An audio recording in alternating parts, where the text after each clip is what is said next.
Hi there, this is Liz Kampschroeder with Inside Natural Bodybuilding. I'm at Parrillo Performance Training Facility this weekend in Cincinnati working with John Parrillo.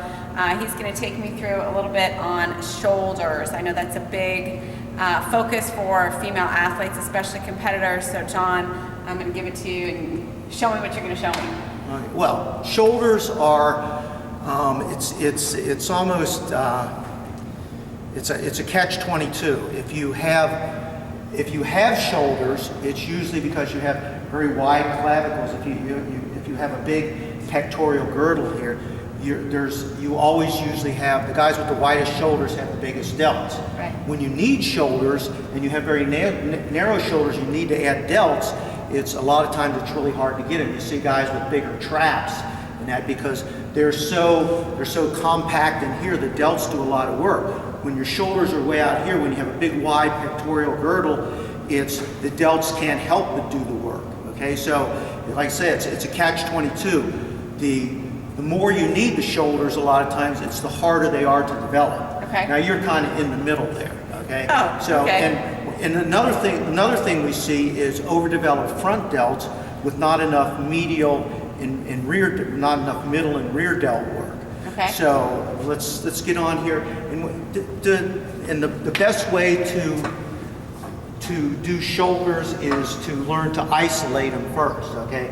And especially if you need to work on your shoulders and you want to get the traps out of it and isolate the delts, go ahead and we'll do behind the neck. There's nothing like shoulder work. I know a lot of people say don't do behind the neck presses. If you feel a bind in there, number one, stretch out, and number two, just go low enough to where it's comfortable for you. So Liz is going to come down, Showbiz Liz, or we call her Hollywood Liz, come up and push like most people. Now see, most people do it, and now see where most of her leverage is here, it's kind of on the medial, but most of it, see what's doing most of the work is the front delt right here. Now, so what we have people do, it's kind of like an Olympic, like if you're cleaning and jerking or you're doing a snatch, it's like a lockout. If you look at the Olympic lifters, they will push this forward, push the bar back, and rotate their elbows. Now you see we've changed the leverage and we've put more medial delt into it. So as you come up, you want to drive your body forward, push the bar back and twist your elbows back a little bit. Now, anytime you put weight over your body, flex your abs so you keep your core nice and tight so you don't hurt your spine. So you come down, rotate the elbows back. Now see how much more work her medial delt is doing. So that medial delt is what's going to give you that big cap on your shoulders. That's what you're usually looking for. So you got to get used to that motion. Okay, come on up, rack that, and then at the same time, that's what we're talking about, stand up to get your trapezius out of it. Now, like I said, we're mainly worried to get the cap on the shoulders. We want to work that medial delt. Now, as you're doing your side raises or your lateral raises, I know if you say side lateral raises, all the side means lateral. Okay, yeah, we've been there. Okay, so they're either side raises or they're lateral raises. They are not side lateral raises, because that's saying side raise. Okay, go ahead. So come on up. As you come up now, you want to make two things.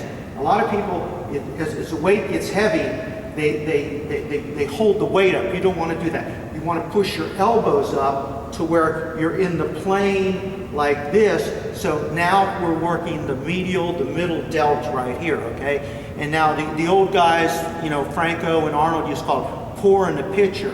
As you come up, you act like you're pouring a pitcher of milk, okay, or a pitcher of beer, and that keeps that in this line. If you come up like this, you get over on the front delt a lot, okay? Now to get your trapezius out of it, there's actually three things you can do. As you come up, you drop your shoulders and push your elbows up, and you'll feel the isolation right here. Or if you can't get that right, if you push the weight out, what you do is you kind of push that little finger out like that. You can't push out and raise your shoulders at the same time. So that'll isolate the medial delt. And I've had guys who couldn't do that. And then I've had some guys do some pretty good shoulder work. They can't seem to get those right. If you actually just totally contract the traps, now your range of motion is different, So you're actually going to start at about 30 degrees here and come up, and you can isolate that medial delt pretty good like that. And these are the guys with a real small pectoral carries, or real small shoulders a lot of times. I've seen some guys put some pretty good caps on their shoulders just doing that. But what we're doing is we're isolating that medial delt.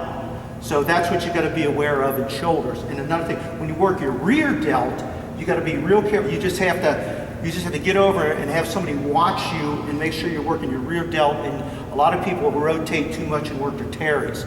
So just make sure when you're doing that. See, here's the rear delt, that you're bent over and that muscle's working. A lot of times you got to move your shoulder up, just move the weight and have somebody watch you and say, yeah, that's a muscle we're working. And same thing, don't squeeze like this. Drop the shoulder, push the weight out, and make sure you're working that muscle.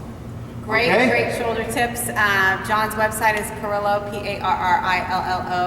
Parrillo.com. He also has ParrilloPerformance.com. There's lots of tips, articles, YouTube videos. Check it out. Thank you so much. For Inside Natural Bodybuilding, this is Liz Kampschroeder.